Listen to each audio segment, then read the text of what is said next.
Iekšējā trauksme. Ja tev šis vārdu savienojums nav svešs, tad man tev ir jautājums. Vai tu subliminālus jau klausies? Kas tie tādi un kāpēc viņi būtu vērtīgi tev paklausīties? Lasi subliminal.lv mājaslapā.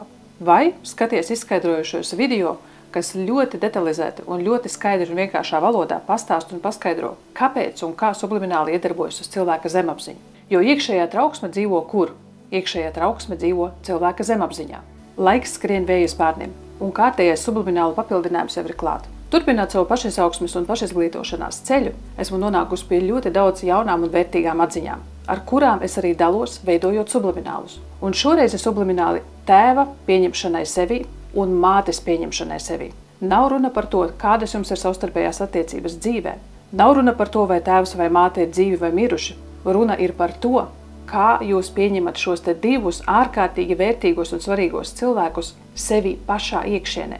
Jo, ja nebūtu tēva, ja nebūtu mātes, nebūtu arī tevis. Tieši tāpēc ir ļoti svarīgi pieņemt šos cilvēkus sevi, jo ar to pieņemtu arī sevi.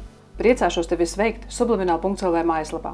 Un esmu atvērta taviem jautājumiem, komentāriem, ieteikumiem, gan Instagramā, gan Facebookā, gan YouTube. Un raksti man droši arī info@subliminal.lv e-pastā. Uz tikšanos!